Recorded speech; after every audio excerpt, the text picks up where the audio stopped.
Bismillahirrahmanirrahim. Assalamualaikum warahmatullahi wabarakatuh. Perkenalkan, nama saya Nur Afifah Oktaviani dari jurusan PGSD kelas 5H. Di sini saya akan menjawab pertanyaan soal dari mata pelajaran pengembangan kurikulum dengan dosen pengampu Bapak Dr. Andes Auria MPD. Soalnya itu, berikan contoh penerapan landasan psikologis pada kurikulum 2013. Sebelumnya, saya akan menjelaskan dulu tentang landasan psikologis. Nah, ini penting. Landasan psikologis bahwa kita harus mengetahui atau memahami, menyadari bahwa tiap-tiap kita ada perbedaan individual, baik bakat, kemampuan, minat, kekuatan, tempo kita dalam berbicara, dalam berpikir, irama kita dalam kehidupan itu semua berbeda-beda. Guru harus lebih memahami perkembangan kepribadian anak agar dapat dimanfaatkan di dalam pendidikan. Jadi, guru sebagai pendidik di mana ilmu pendidikan itu adalah ilmu yang pertama turun di dunia ini. Dari zamannya Nabi Adam diciptakan, dari situlah muncul ilmu pendidikan. Sehingga pendidikan ini sudah cukup matang, sudah cukup lama. Nah, sebagai pendidik, kita harus tahu bagaimana perkembangan anak, kepribadiannya, dan pendidikan itu harus sesuai dengan kebutuhan. Kebutuhan apa? Bukan justru malah anak yang harus mengikuti keinginan. Anak mempunyai potensi dan dia akan menyadari potensi dia jika ada kebutuhan-kebutuhan secara alami.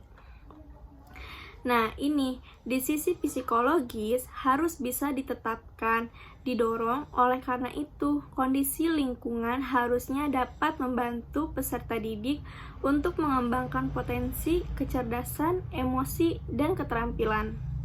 Yang sangat disayangkan sampai hari ini, lingkungan justru memperlambat perkembangan siswa, perkembangan anak.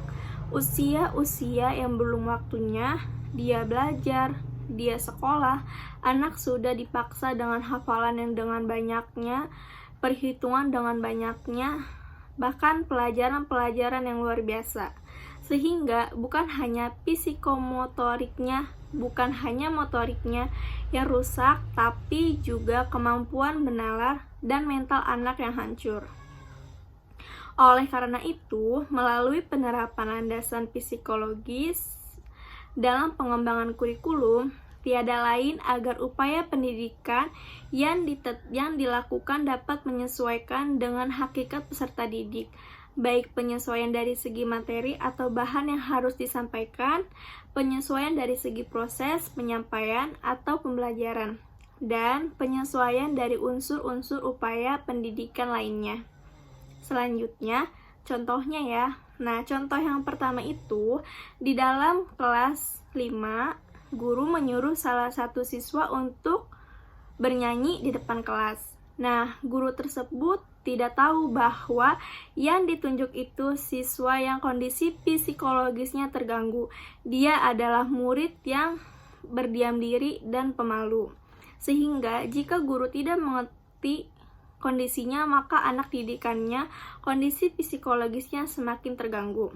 Maka penting untuk kita sebagai calon guru untuk mempelajari landasan psikologis. Yang kedua, strategi mengajar dalam kelas disesuaikan dengan kelasnya masing-masing. Untuk kelas rendah 1, 2, 3, strategi belajarnya itu santai tapi serius. Sedangkan untuk kelas tinggi, kelas 4, 5, 6 itu strategi belajarnya serius tapi santai.